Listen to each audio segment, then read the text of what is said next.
Does the channel provide value? Focus on the foundation. I am a travel vlogger. It's always about communication. Build those partnerships. What are the problems that you solve for your clients? Just being ahead on the technological side of things. Leading an organization. You not only want to survive, but you want to thrive. They said it wouldn't last, and they said that you can't drive profitable and incremental revenue through the affiliate channel. But here we are, 20 years later, and the affiliate channel is alive and kicking and generating profitable revenue for thousands of retailers across the globe. Hi, I am Jamie Birch, your host of the Profitable Performance Marketing Podcast, where we talk to some of the industry's best and brightest about their careers, about leadership, and about how to drive profitable revenue through the affiliate channel. Hey, this is Jamie Birch, CEO and founder of your award-winning affiliate management agency. So today I have a special guest. You know, they're all special, but they really are. And this one's no different. Alan Rapoport of FMTC and the co-founder and guru at dealtaker.com, formerly at Dealtaker. We have a great conversation. But before I introduce him, let me talk about a thing that we've created for you. So you need scalable revenue. But is your affiliate program and the manager of your affiliate channel in a position to scale that revenue? And how do you know? How do you know if you're really in there? Well, you got to benchmark yourself, and you got to look to others and see what you're doing. So we've actually created a checklist for you to really help you find out: are you ready to scale your revenue in your affiliate channel, and are you able to do it profitably? So it's our affiliate marketing accelerator checklist. And you can download that at JEBCommerce.com/accelerator. So if you're looking to see, are you going to be able to, and is your channel positioned to grow profitable revenue, this checklist will walk you through it. But now let's get to our episode. So Alan Rapoport and I have been friends since he started in the industry in 2004. Alan tells us the story today of how Dealtaker was created and a really interesting journey of selling the company, buying the company back, and then selling it again. And so we talk about lessons learned through that process. If you're either an affiliate or an advertiser, and an event like that, a sale or an acquisition is in your future, whether you're going to sell or acquire a company, you definitely want to listen to this section, especially where Alan and I talk about the difference between an asset purchase and a stock purchase. I took a ton of notes, and he really gets into the question of affiliates building their brand, kind of a continuation of our discussion with Lisa Riolo not too long ago. And it's a really good discussion from the mouth of a deal site owner and an industry legend. He's been around for a really long time and one of the great guys in the industry. So why don't we just get right to it? Here is my conversation with Alan Rapoport. All right, we are live with Alan Rapoport. Alan, thank you so much for joining us today. Thanks for having me, Jamie. Really appreciate it.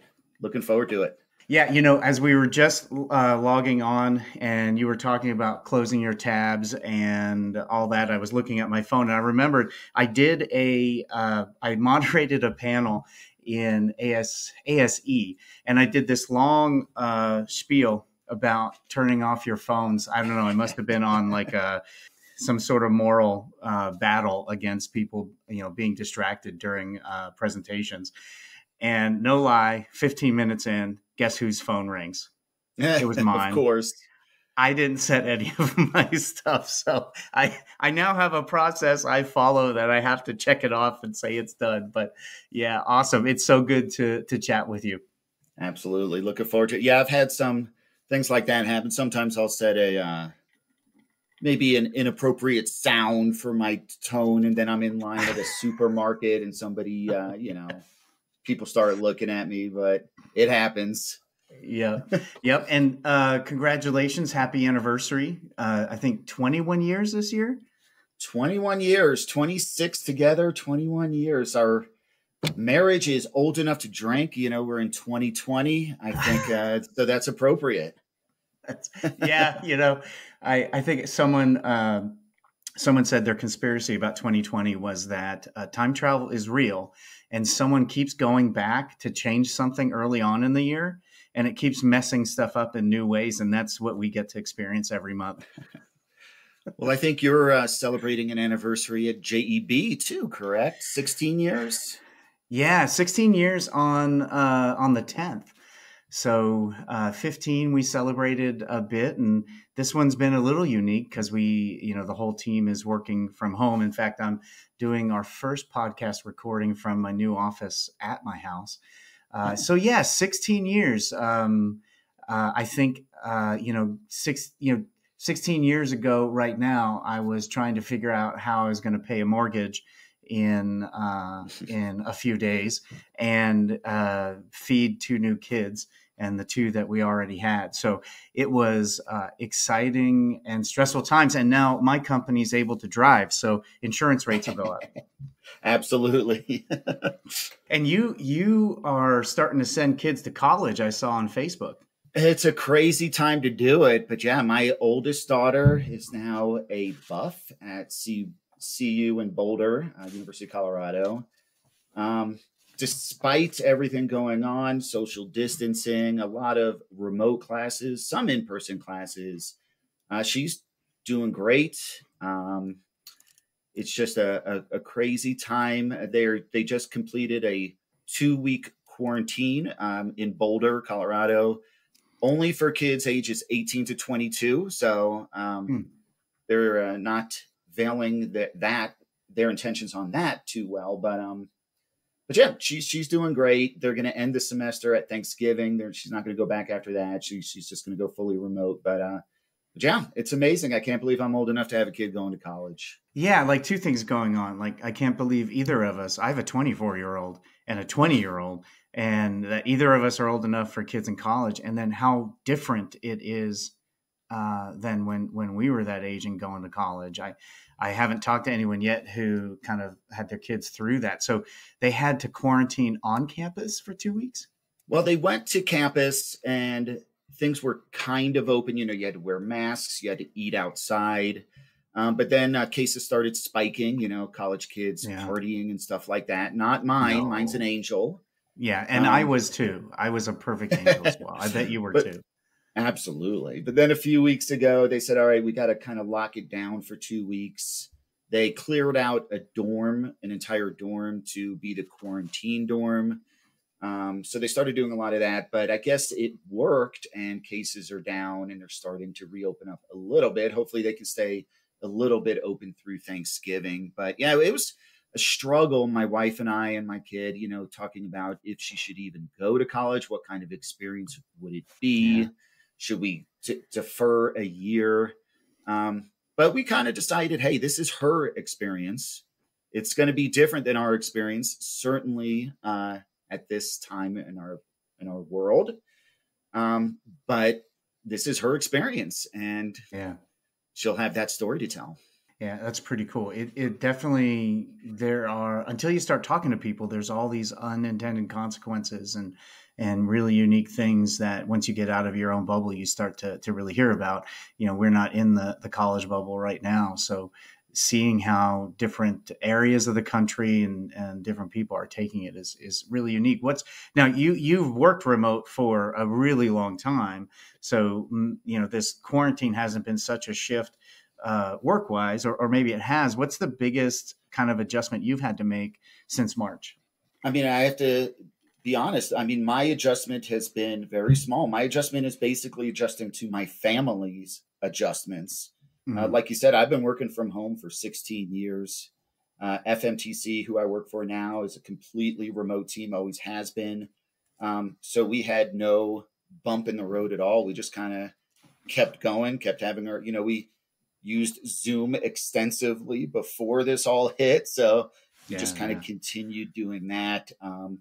Our industry as a whole, I don't know if we're going to get into this later, but I think our industry as a whole is holding pretty strong through this, online shopping, me specifically, deals and coupons, people are doing more online shopping. They're looking for more deals and offers and stuff. So it's pretty much business as usual. Now, dealing with my kids around, I work in the basement it's a finished basement, so it's not like I'm with the spider webs and everything, but I am a little bit separated. But of course, having my kids schooling from home, they're both old enough to handle their own business, so it's not like we're doing homeschooling. Yeah. But just having them around, my wife works at a restaurant, so that was shut down for a few months.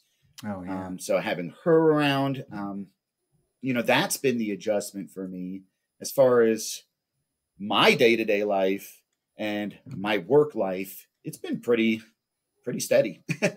Luckily, knock on wood. Yeah. We haven't had the thing that we're adjusting to now is we've made a dedicated room for my office. I think in March or April when we put our office in storage for JEB,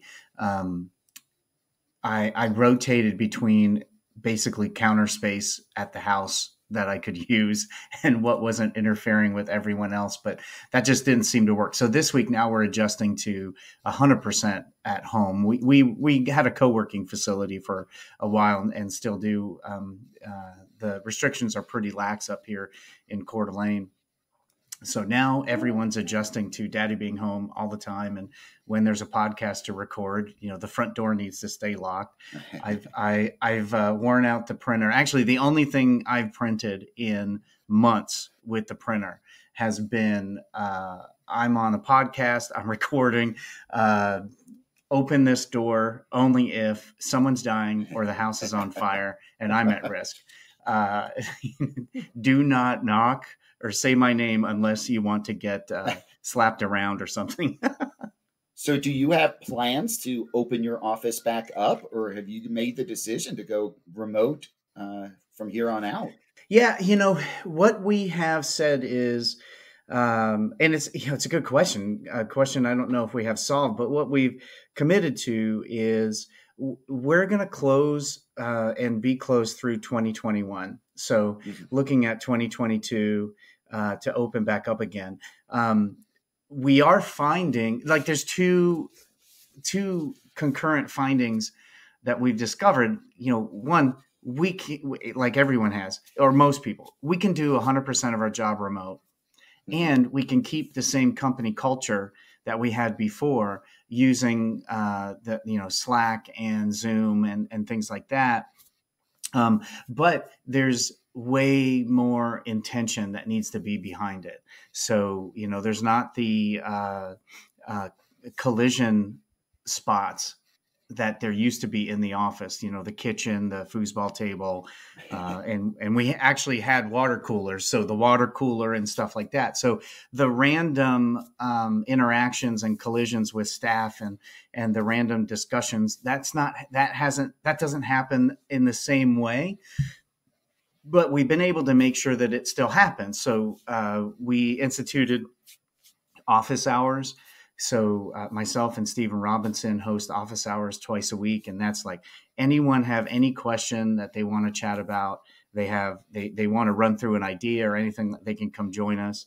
And then we have stand-up meetings where we didn't have those before. We didn't need them. So we've been trying to figure out how to keep the culture. And I think we've been doing a good job. So far, the employee surveys are good. But, we're planning on keeping the office closed through all of next year. But I think what we're doing is we're clear with what we're doing now and open to it all changing with new information. So, if there are a few of us who really enjoy working from somewhere else. Mm-hmm. So I can see us doing something like we had a very large office and a lot of meeting rooms. We do have staff around the country. So we had a really cool team meeting room where, we had nice audio video set up so everyone could join and everyone could see and hear. And so that was really cool. We'd like to do that again, but I don't know. We may roll like this. We may get office space. I don't really know yet, but that's what we're planning to do. So important to keep that company culture. So important. You can have the employees, you can trust them. They can have good experience, but you've got to, keep that culture going. So doing what you can to do that. We had a a company lunch a couple weeks ago. It was real nice. We all got on video and went around the horn and said what we ordered for lunch. And, just those kinds of team building, company culture type things are real important. Yeah, and it does take more effort. And I think once you get past that, we have to do this, it makes a difference. And all the studies show that, to keep engaged employees who are fulfilled in their work, it's more than just compensation. It is the team that they work with. So, so we're trying to figure that out. A couple of the podcast guests I had some really good ideas. Steve Denton does a show and tell with staff. They have a young company that is only 2.5 years old. So not everyone knows each other. Like we have employees we've had for 7 years. And so with new employees, I think it's important to do a little more. So we're trying to figure it out. But, you guys have been doing that, doing the remote. I think FMTC is totally remote and has been, right? Yeah. I believe it always has been. Technically based in Austin, because that's where Brooke Schaff, our CEO, is. But we are completely remote. We've known each other for, it's seemingly, decades. But not all our listeners. So how did you go, from a young buck? What's the career path all the way to FMTC? And I think you're the Datafeed account manager right now. Correct. Yeah. But I started, I haven't been in the business as long as you. I know you've been in it since the 90s. I didn't get in until 2004. So I'm a relative newbie in this. So I had a whole career before this. I went to school and I had degrees in accounting and finance and math. So I worked a few jobs before I got into this industry as a public accountant and actuarial services, sales auditing, stuff like that. Eventually landed in payroll tax for about 6 or 7 years. I was with a payroll tax company. We went through the company got bought out. That company got bought out. There was layoffs after layoffs. Eventually it caught up to me. The day I got laid off, I called my brother up, let him know what had happened. And he said, "That's great news, Alan. It's great that you got laid off because I need help. I'm working on this dealtaker.com thing. It was just kind of a hobby, but I'm actually starting to make some money with it. And it would be great if you could come help." My brother and I had been in business before with doing some software consulting business and worked pretty well together. In order for a startup, especially to be successful, I think you need an innovator and an implementer. My brother is a bit of an innovator. He comes up with wild ideas, wants to do them all. I'm kind of the innovator, where I can make sure we're, taking notes, filing all the paperwork and everything we need to do, hiring, firing when we need to do. So, we work really well together. We don't step on each other's feet. So he said, "I need your help starting to make money." He got picked up. DealTaker got picked up on a Black Friday kind of news story. I think DealTaker was one of the first sites to have like a dedicated Black Friday kind of deal and coupon section. And he started killing it. So, I was laid off and out of work for a few hours before I said, "Okay, let me try this out and see where it goes." Wow. Well, that's that. I've been laid off during the .com boom, and I wish it was only for a few hours. Yeah. That's awesome. Now, DealTaker, you guys have a pretty incredible story of acquisition and buyback and things like that. Can you walk me through, that whole, what was it like to make the decision to do that full time, and what was it like growing it, and then through all the transactions? Would love to hear that a little more. Yeah, sure. Very interesting story, actually. So in 2004, around there is when I jumped on board with my brother at DealTaker. We started really trending up, started picking up steam, and started looking to be acquired within the first few years there. So in 2007, we started traveling around, testing the waters and the market. And we actually sold the company at the beginning of 2008. We sold it to a fairly large print media company in the Southeast. So they were looking to get into the internet, and we were an internet company, so they loved that. But they didn't have a ton of expertise, but we liked them. So we decided to move forward with them. So we sold it in the beginning of 2008. We both stayed on board. Neither of us wanted to run the company. Neither of us wanted to be the president. You know, being the president of a standalone company like DealTaker was before is one thing. Being a president of a subsidiary of a larger, parent company is a little different. And I think my brother and I both wanted to, spend all of our time working on DealTaker, growing it, making it better, and didn't necessarily want to be just a liaison between DealTaker and the parent company. Yeah. So we, started a search for a new president of the company. We started dealing with being under a larger company like that. They sent us an interim president, a newspaper guy, super nice guy, but certainly didn't understand our business at all. We eventually, hired a guy who did know the business a little bit more, but just through it all, through the parent company and everything, unfortunately, we started trending down pretty quickly. Is the sad story of being acquired in that sense. They kept asking me, when they were first acquiring us, what do you think we can do to grow the business even bigger? And I told him my ideas on it. We got the interim president. I told him the same 3 ideas. We got the new president. I told him the same 3 ideas. And, they just decided to go in different directions. So it was a little bit frustrating. It was a kind of a sad story, imagine. A little bit. See your baby go. Once we hired the new president, probably 9 months in, my brother decided to part. I still stayed on board.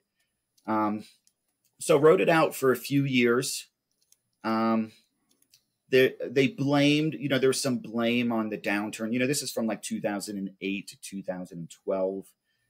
So some of the blame for the downturn and the trends down were the economy, the crash, the Panda updates that started coming out with Google.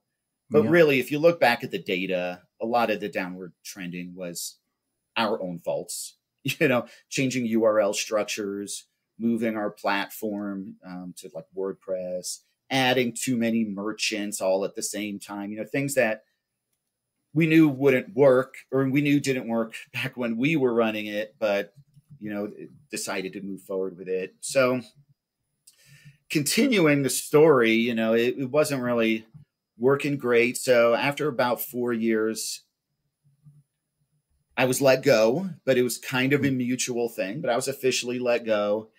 And it was kind of a relief. Just started thinking about what I could do next, talking with my brother.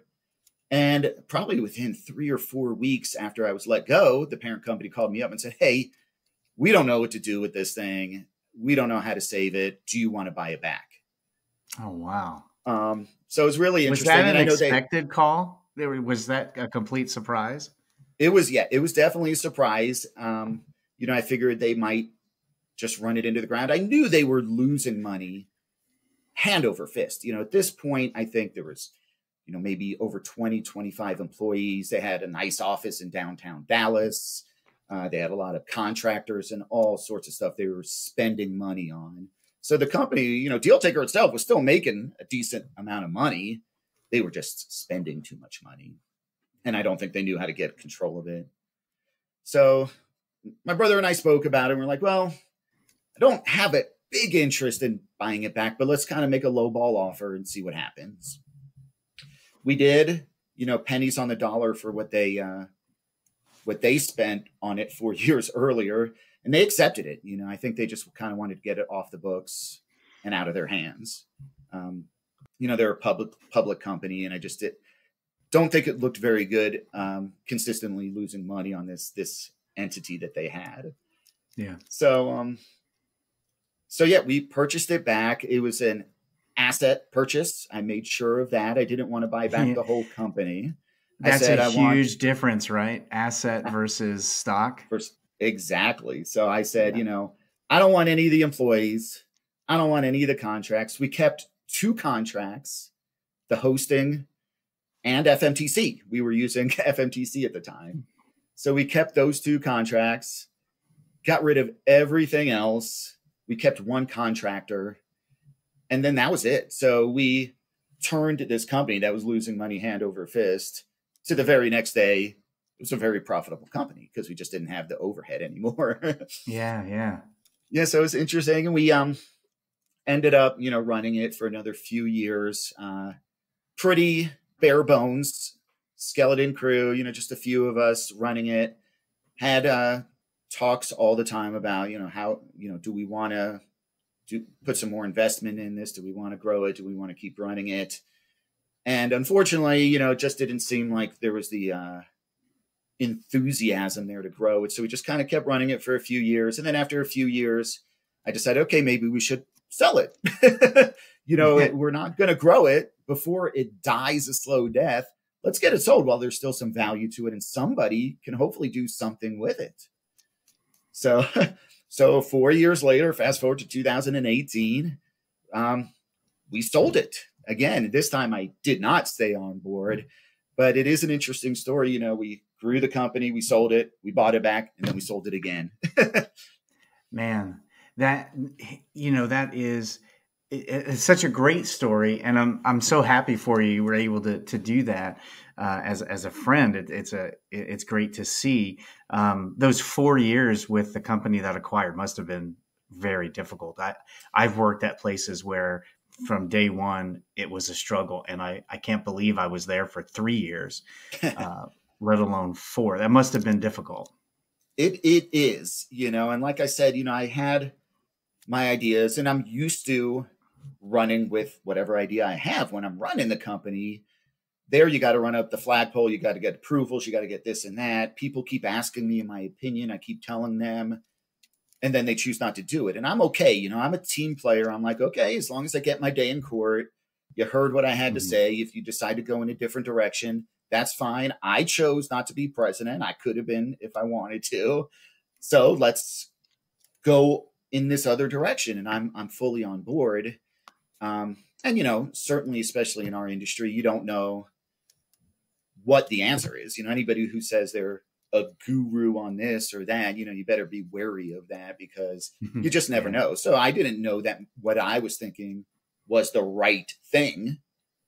That's what I felt with my experience with Deal Taker in the industry. That was more than what these guys had. So yeah, it was frustrating. It was frustrating to keep repeating myself and then keep going in different directions, continually seeing the trend go down, being in calls where people are saying, well, these are the reasons why. And I'm like, no, that's not. It's actually these reasons why. And so, yeah, it was frustrating going from running the company, being able to hire quick, fire quick, this and that, to having a whole publicly traded company above you who has had a lot of 150 years of success in, you know, print media. But this is kind of their first foray into the internet, and they just don't know. You know, their suggestions to us were like, hey, let's take out a full page Sunday circular ad in our newspapers. It's like, well, you know, we could try that. And we did try it, and we got no traction from it. But, you know, it's just like, you know, people who are reading newspapers may not be the same demographics that people who are shopping online, especially in the, you know, late 2000s. So. Yeah. Now, one thing you touched on, and we've never talked about it on this podcast. I acquired a company in 2016. So the difference between an asset and a stock purchase, can you, for our listeners, kind of go over the difference and why it was necessary when you bought the company back to do an asset and not a stock purchase? Yeah, absolutely. I mean, asset purchase basically means you can pick and choose what you want to purchase from a company. So, like I said, when we bought that company back in 2012, they had a ton of employees, a ton of contracts, office space, and they had commitments for all of this stuff, which we didn't want to acquire. You know, if we had done a stock purchase, that would have meant we would have just bought everything, that's associated with Deal Taker Inc. We would acquire. Now we could go in the very next morning and let all the employees go, liquidate all the physical assets in the office and everything, but that would have become our responsibility. And of course, any unemployment claims would have come to us. Any remaining liabilities that they may have had, you know, that hopefully they would have disclosed, but any liabilities they would have had would have come to us. Any issue that happened 2 years before that somebody decided to sue for, you know, 2 years later, we would have had to handle. Any kind of contracts, like I said, for the office space or contractors they had in, you know, Eastern Europe or anything like that, we would have been responsible for canceling those. And some of those have, you know, cancellation penalties and stuff like that. So it would have been a mess, you know.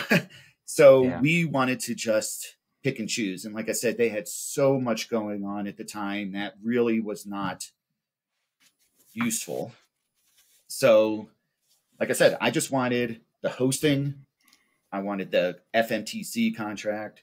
I wanted this one contractor, and then everything else. I didn't want to deal with the legality of it, the financial responsibility of it, anything like that. And then, of course, you know, fast forward 4 years when I was trying to sell the company in 2018, I wanted to sell a stock sale. You know, for the same reasons, right? Exactly. Now I'm the seller. And I would prefer to sell a stock sale because, you know, we had no liabilities. I mean, it was a very clean, vanilla, basic company. But I also would love to have sold it and then walked away. Whereas when I sold it as an asset sale, you know, I still own the company. They're just buying the, you know, the code and the site and all that kind of stuff. So I still have to file a return at the end of the year. I still have to file closing paperwork for the company. You know, I still have to do all that stuff after I've already completed the sale, which is kind of a pain in the butt and costs money and stuff like that.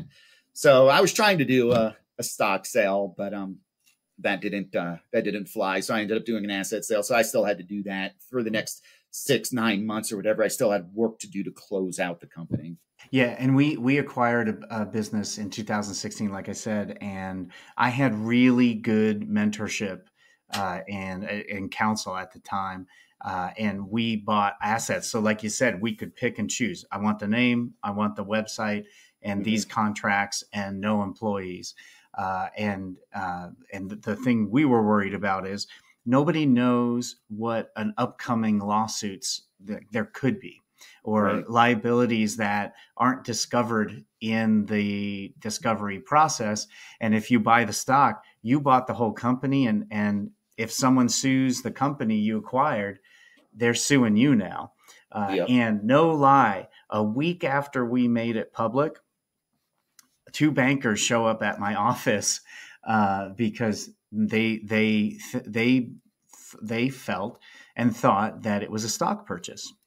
And that those liabilities were now mine, and I saved 6 figures in liabilities that I was able to. You know, I didn't buy those, so it's super important. And like you said, when you sell it, you definitely want to sell everything. When you buy it, you just want to get those assets. So. That's an interesting distinction if you've never done it before. And for those affiliates that are out there listening, if you're looking to acquire or purchase, this is a really important lesson for you to get before you get into it. Absolutely. I'm glad you made that choice when you purchased your company too. You know, and I sometimes I run and gun, and so we can move fast and make mistakes. And that was one area that we didn't. So I was excited about that. And it definitely worked out for us. Now, looking back, we talked about culture being important. The acquisition that we went through, the cultures of the two companies were so different that after about 12 months, we just said, hey, don't go away mad. Let's just go away. Let's go our separate ways. And it really came down to, and we were good friends, still friends, but the cultures and how the companies were run were so different. They just could not merge. Do you think some of the issue was in the different cultures of the company? For the first sell, for sure. Like I said, they were an old newspaper company, and in Virginia, we went to visit them. They're all wearing, suits with bow ties. We're meeting in the rotunda of their 100-year-old building. And, wow. It's different. And of course with us, startup internet company, we're used to wearing shorts and t-shirts and, going to get fast food and stuff like that. So the culture was very different, but that was also what was intriguing, I think, on both sides. We wanted to be more official. We wanted to be more serious of, a real company. Back in those days, maybe the networks and the merchants were quote unquote real companies, but all the publishers were just flying by the seat of their pants. That's kind of what the thought was back then. And we wanted to be more official and more real. We wanted to have, an actual parent company who's publicly traded, an HR department, the paychecks coming from this department. We wanted to be more official, and they wanted to be more hip, and they wanted to be more online, and they had websites for their newspapers, which were actually ranked pretty well. But they weren't monetizing them. They were just kind of out there. So they loved an online company. They were hoping to maybe monetize on their rankings on their newspaper sites. Just didn't work out. But, so in one sense, it was intriguing and kind of cool to have that culture clash. In the end, our 4-year-old company wasn't going to change the mind of this 150-year-old company. So in the end, it may not have worked out the best, but that was, we were fully aware going in that that's what was happening. Yeah. And it took the newspaper industry till recently to figure out how to monetize. That's been a long, long road for them. Absolutely. So what kind of lessons have you learned that you would share, if an affiliate is listening now and they were where you guys were in like 2007, starting to look to acquire, what are some of the things that you'd share with them that you learned through that whole process? Gosh, try to find the good fit, get your affairs in order. We spent a lot of time coming up with, presentations on, that how we present ourselves to these possible buyers. We had actually hired an investment banker as well to do some research and introduce us. Just beware. We also devoted, and this was my project, so I remember it well, a lot of time, a lot of money into, getting our site, our company audited, so we can have an audited financial records that we could present at the time. If you're just flying by the seat of your pants, sometimes, your Excel spreadsheet of your accounts receivable and accounts payable may not be good enough. If you're looking to cash in, you got to have good records. You got to have all your T's crossed, I's dotted, your incorporation paperwork, every kind of paperwork. You just need to have it ready to go, or else you could look foolish. And I would imagine with your accounting background, that wasn't all of a sudden a big project that you had to get squared away. That was in your background. So you were relatively ready to go. I was. And that's one of the main reasons my brother wanted me on board is because I could take care of the books. You know, the first thing I did in 2004, 2005, whatever, is say like, okay, we need to get QuickBooks. We need to start keeping track of what we're doing. We need to actually file some returns. You know, we need to keep all this updated. So yeah, when we went through the actual audit, you know, with a third party company auditing us, I was able to turn around that stuff pretty good. You know, when they were asking for, you know, P&Ls or, you know, balance sheets or anything, I knew where to find those. They were all updated because I kept them updated. You know, certainly there's some, you know, intricacies in there that maybe I had to backtrack, you know, some depreciations and stuff like that. But for the most part, it was a fairly smooth process, thankfully. Yeah, and that's probably not typical. I can tell you, we've been approached many times over the 16 years we've been around, and probably for the first 10, when, you know, I think the first company that looked at us to acquire, when I sent over the reports, his comment was, none of this means anything. I think you need an accountant. Oh my gosh. he was kind enough to sit with me, and it's got to be 10 years ago, kind enough to sit with me at lunch after we played a round of golf. That was a super stereotypical day, like playing golf. I'm awful at it. And then we're going to go over these things. And he showed me how the P&L like meant nothing. And I have a finance degree. And I still, we weren't able to have that. So I think it's very typical for people to not have all of that stuff together. And that makes the process sometimes months and months longer as you got to wade through and sometimes redo everything. And that's why I think it's important to have the innovator and the implementer, you know, and sometimes in rare cases, those two roles can be the same person, but mostly you kind of need to have that head in the cloud person who's just thinking of all the great things that you could do and the great partnerships and what we could do next and how we can build and how we can expand and all that kind of stuff. But you kind of need that partner, that implementer who can say, okay, we can do this, but we got to do these 5 things first.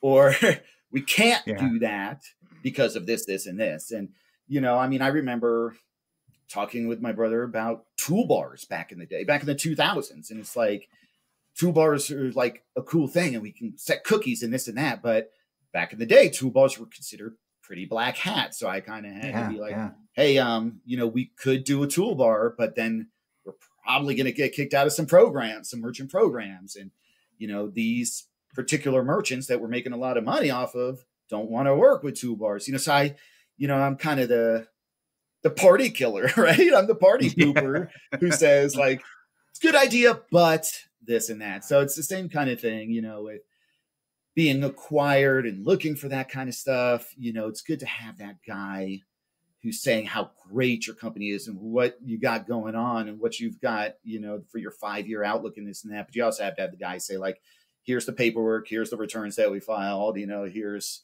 how we log in here, and here's how we pay our bills. And, you know, you got to have that guy too. So, and if you don't have the implementer, all you do is have great ideas unrealized.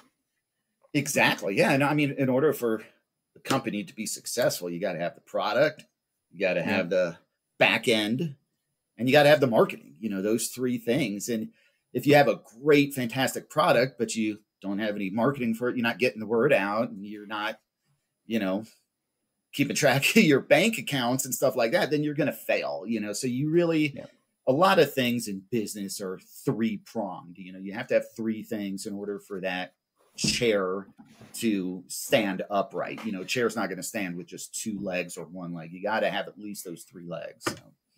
Yeah. And, you know, I do some coaching of small businesses, and I think the one commonality I've had in every experience was their financial reporting and tracking was non-existent in most, minimal or incorrect in others. And that can lead to, if you don't know where you're at, how do you know what decisions you should be making? Exactly. Yeah. If you want looking to hire a new person, looking to get a new contract, how do you know you can afford that? You know, you got to know that stuff. Gosh, and I made all the wrong decisions. That could be a podcast. That could be a podcast series on mistakes Jamie's made in relation to accounting and financial management. We don't need to go into that, no.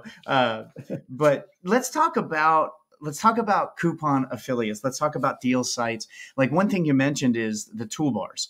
We didn't talking about this, but are you kind of blown away where we are with toolbars like right now, where companies getting acquired for crazy sums of money? And when you and I, back in 2004 and even before that in 2002, they were the enemy for the industry. And I just don't hear a lot of people saying much about it anymore. Is that surprising to you? It is very surprising that there was this shift 4 or 5 years ago, even where toolbars were evil. They, if you used it, you're going to get kicked out of half of the affiliate programs you're in, the merchant programs. And then, and I don't know how many names we want to name, but, Honey came along and suddenly it's like, okay, and it's cool. And it's not a toolbar, it's a browser extension, and it's like, it's kind of the same thing. And so, yes, I am very surprised. Like I said, even when back in the mid 2000s, when it was just me and my brother, every year, maybe a couple times a year, we would have these conversations. What can we do next? How do we grow? And every single conversation we'd have, toolbar would come up, and every time we'd be like, can't do it. We just can't risk being thought of as a toolbar affiliate. Nowadays, it seems like it's okay. So yeah, I'm very surprised at how that's all transpired just in the last, few years. Do you think it's, and I don't have too much insight into this, do you think it's just the consumer behavior has adopted it so much that everyone has had to be okay with it? Is it consumer driven change? I think that could be part of it. But I also feel, and I just listened to your podcast with Lisa Riolo, and you guys were talking about publishers becoming brands. Yeah. Like I said, back in the 2000s, even the early 2010s, we were kind of the publisher, the affiliate site, especially like a deal and coupon site, was kind of a necessary evil almost. Merchants didn't really like them or respect them, but you kind of got to work with them. And how can they punish deal and coupon site? How can they give them less commission than a content site or a niche site? And that was the whole thing. But over the last, 5, 7, 10 years, some of these publisher sites, especially deal and coupon sites, have become brands themselves. And they're starting to get a little leverage. And they're starting to say, well, we don't need to beg this merchant to work with us. They're begging us to put them on the site. Now they're charging slotting fees and all this kind of stuff. So I think a lot of this shift has been branding of publisher sites and deal and coupon sites in particular, so that they now have a little leverage to say, well, I think we will go and do this browser extension. And if you don't want to work with us, that's fine. We got, this whole other long line of merchants who want to work with us. Plus, we're going to be one of your top 5, publishers if you do work with us. So you probably want to keep working with us.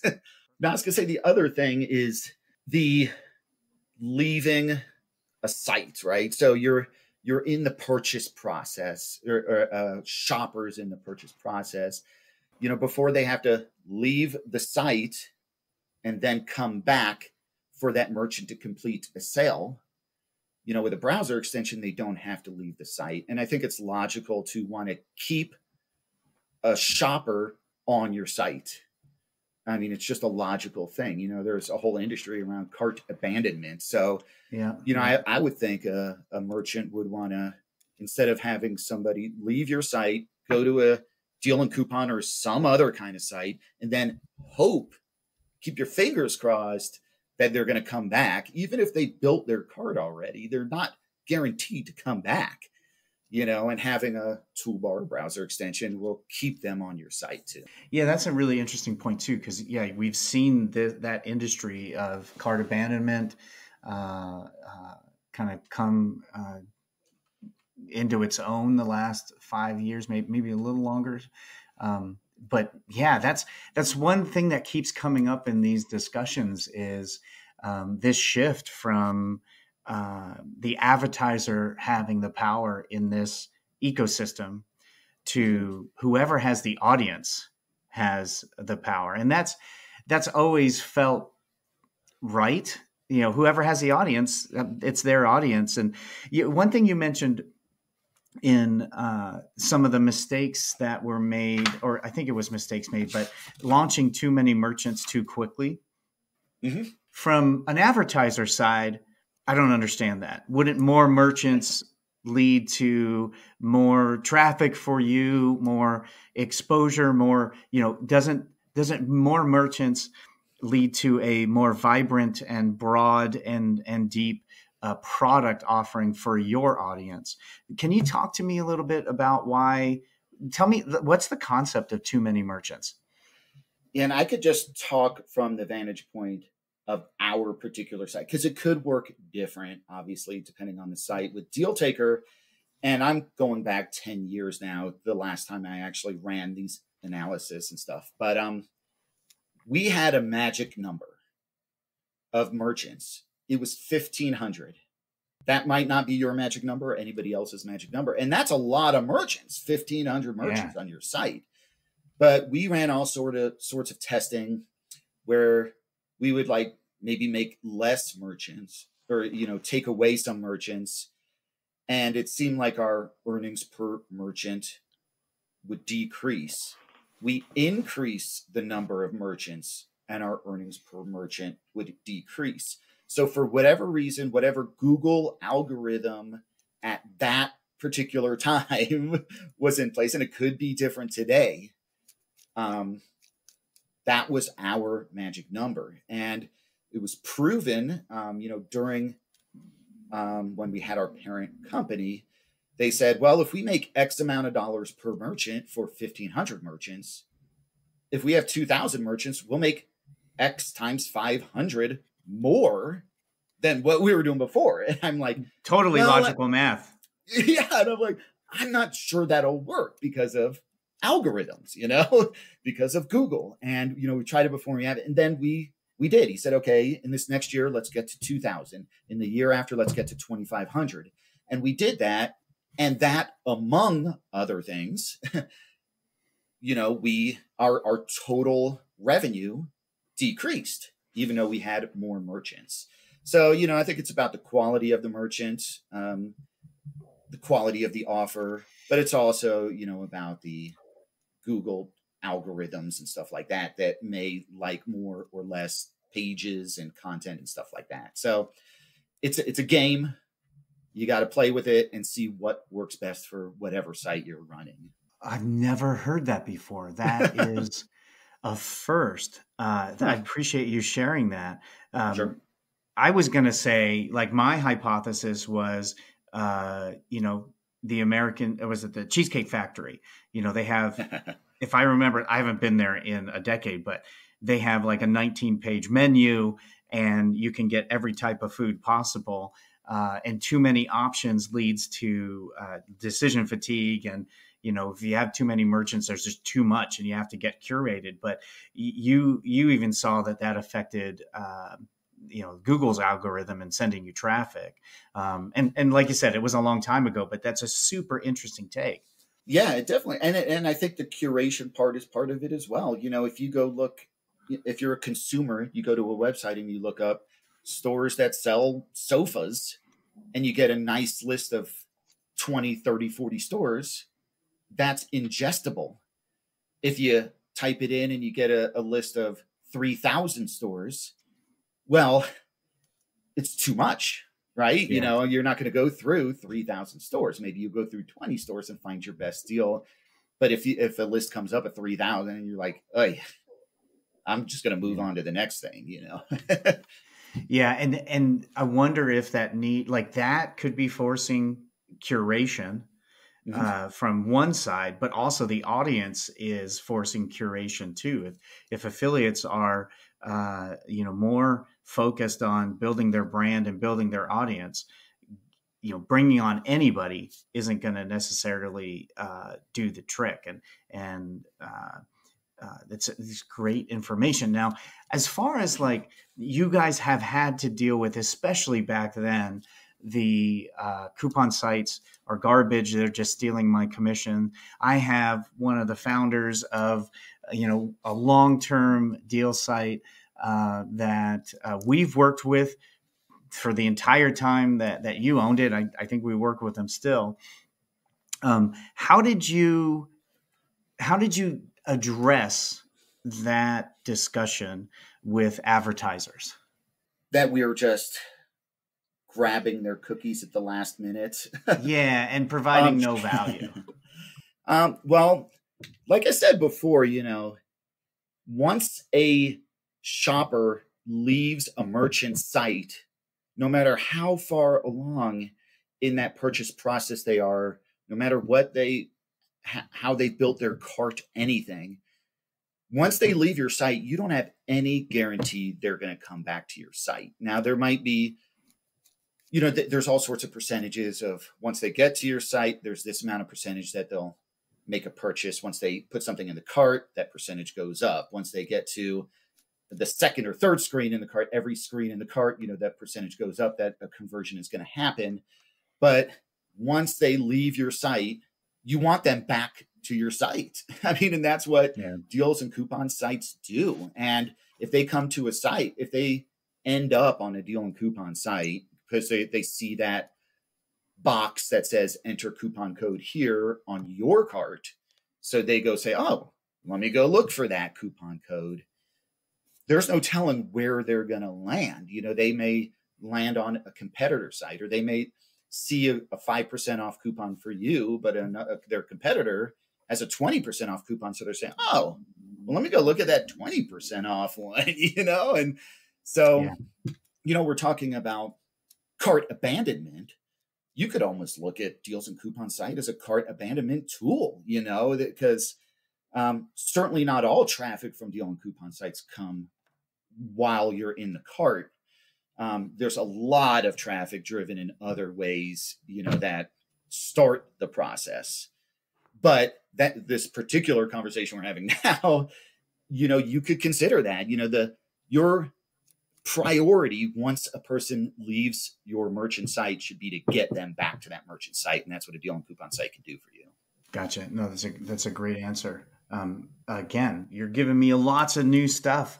I hadn't, we haven't really thought about it as well. It's usually like, well, if they weren't there, they wouldn't come back. Well, they are there. And now if you have someone leave your site, the likelihood that purchase is going to happen goes down dramatically. Mm-hmm. And if you're not working with these partners, and then the key for what, and that's what we've been doing at JEB, is how you work with them is the key.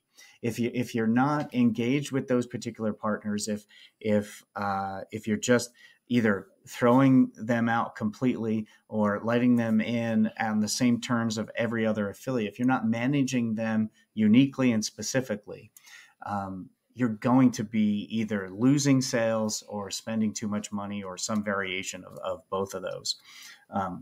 True. So, yeah. So tell me what you're doing now and a little bit about FMTC. Sure. Yeah.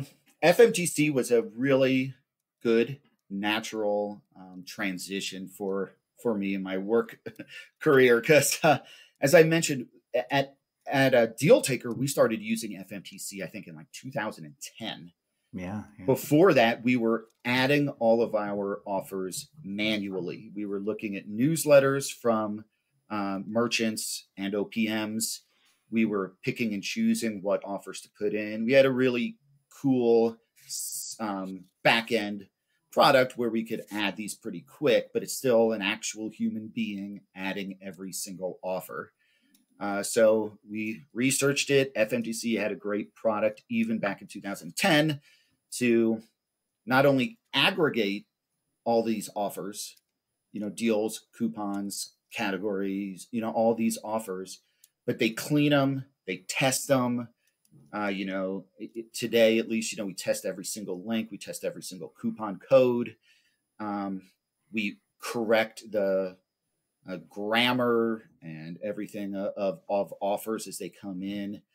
So, you get a real clean, curated feed of those offers without having to manually input each one.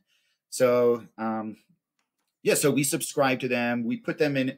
The way we handled it was we put the offers in a queue on Deal Taker. We'd approve the ones we like. We'd discard the ones we don't like, and it took a probably 3 or 4 full-time person job, to keep up with 1,500 merchants to one person, maybe going through and curating offers from the FMTC feed, for a couple hours a day. So, right there, you're saving a ton of overhead. So we've been using FMTC since 2010. I'm a big advocate of it. So when Deal Taker started trending down and we sold it in 2018, in fact, even before I sold it, and I'm starting to kind of think, okay, what's my next step? What's my next career path? I thought of 2 companies to reach out to first. One was Affiliate Summit, because I've been to, 35 affiliate summits. I know what it's all about. I'm like, yeah, that would be kind of cool to work there. And then I reached out to FMTC. And FMTC didn't have a position at the time, but a couple months later, they said, hey, why don't you come on as a contractor and try it out? And that's kind of how I fell into it. And that's like 3.5 years ago now. So it's been a great ride. We've really solidified the product, improved the product, and added some complementary products. We're working on like a product feed. FMTC has their own browser extension. We've been talking about browser extensions, but you can install the browser extension and go on a merchant site and see what network their program is in, what kind of terms they're offering, stuff like that from a browser extension. So we got some really cool things going on today, and some really good plans coming up in the future that we're real excited about. That's awesome. And I'll have to have Brooke on the podcast too. One of the questions when I saw FMTC come through is, from an advertiser's perspective, is I don't know what my value was in everyone having the same offers. I thought it would dilute, this area. Everyone had the same access to everything.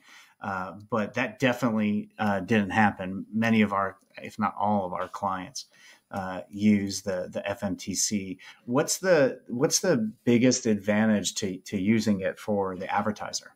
I mean, it's just really the time and overhead savings. Like I said, we went from like 4 full-time employees to 1 person monitoring it a couple hours a day. So it's really about doing all that work for you. And yes, when you subscribe to our feed, we've cleaned it, we've tested and everything. But yeah, that offer might be the same offer as other publishers subscribing to our feed. But once you get the offer, you can do whatever you want with it on the publisher side. So a lot of publishers might manipulate some offers. Some of our publishers might say, okay, here's our top 50 merchants. When we get those offers, we're going to, change some wording around or give them some placement. But our long tail, we're just going to let ride with FMTC. We also have an offering within FMTC for custom content.